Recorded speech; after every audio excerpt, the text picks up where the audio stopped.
तो पिछले पार्ट में हमने देखा था कि मास्टर ब्यूशी एक होटल में मुयान से मिलते हैं, मगर उन्हें नहीं पता था कि वो मुयान है। साथ ही यहाँ मुयान और यून त्यानो मतलब शैंग कॉन्ग के पोते की थोड़ी नोकझोंक हो जाती है। साथ ही मुयान ने उसे यहाँ से भगा दिया था।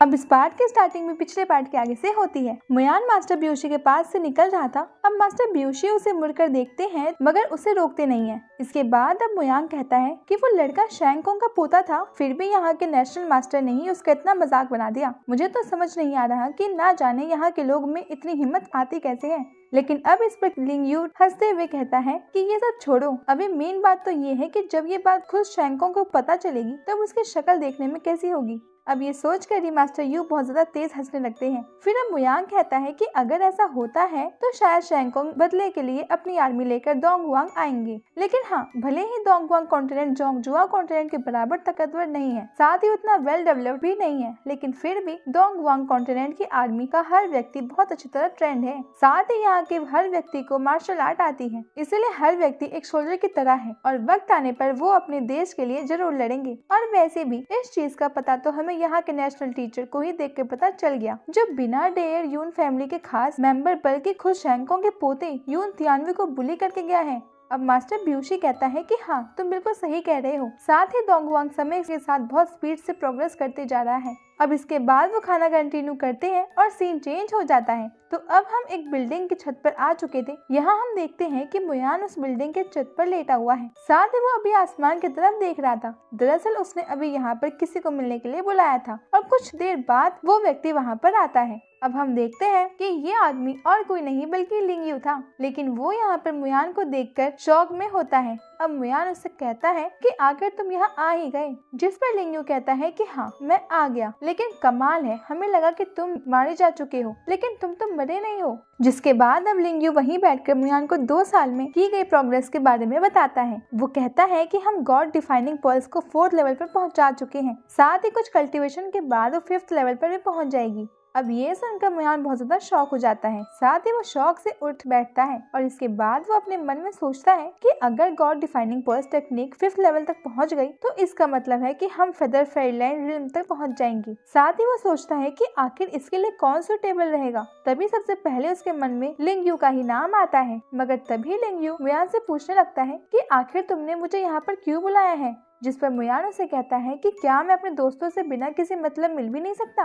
मगर इस पर लिंग यू कहता है कि तुम्हें अच्छे से जानता हूँ, तुम बिना मतलब को पानी का गिलास भी इधर से उधर नहीं रख सकते, इसलिए मुझे बुलाने के पीछे जरूर तुम्हारा कोई मकसद होगा। मुझे तो ऐसा लगता है कि शायद तुम मुझे वो प्लान बताना ही नहीं चाहते। मगर मुयान कहता है कि ठीक है, मैं तुम्हें हर बात बताता हूँ। दरअसल सारे मेजर सेक्ट डोंगवांग में एंटर कर चुके हैं, साथ ही जल्द ही एक फाइट चालू होने वाली है, इसलिए तुम यून अलायंस और अपने साथी लोगों को लेकर लास्ट में आना, जिससे तुम हमें कवर कर पाओगे। साथ ही अब मुयान कहता है कि स्पिरिट क्लीन भी यही है। साथ ही उन्होंने मेरे फादर को ना जाने कहीं पर कैद कर रखा है और मुझे अब उनसे हर चीज का बदला लेना है। अब ये सब सुनने के बाद लिंग यू कहता है कि लगता है तुमने सब कुछ पहले से ही प्लान कर रखा है। जिस पर मुयान कहता है कि अगर मुझे ये सब प्लान नहीं बनाना होता तो आखिर मैं 2 साल यहाँ डोंगवांग में क्या करता। साथ ही अब इसके बाद लिंग यू वहाँ से चला जाता है और फिर मुयान अपनी तलवार निकालकर सभी का नाम पुकारने लगता है और कहता है कि मैं तुम सबसे हर एक छोटी से छोटी चीज का बदला भी लेकर रहूंगा।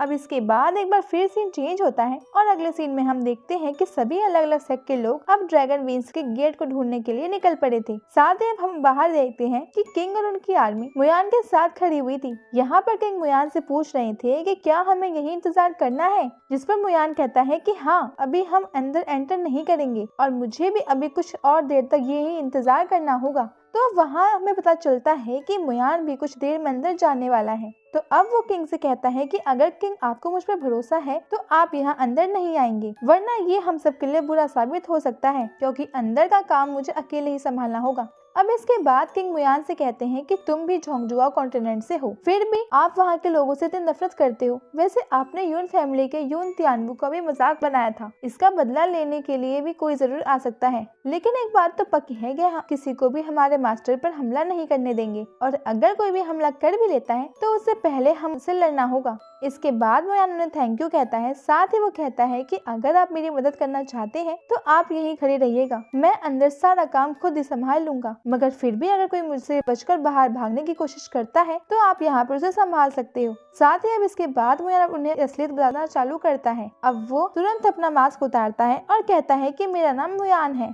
अब मुयान का नाम सुनकर किंग बहुत ज्यादा शॉक हो जाते हैं, लेकिन फिर वो खुद को समझाते हैं कि आखिर में तो ज्यादा शॉक क्यों हो रहा हूँ, ये चीज तो मुझे तभी समझ जानी चाहिए थी कि इतनी अच्छी पिल्स रिफाइंड टेक्निक मुयान के अलावा और किसके पास हो सकती है।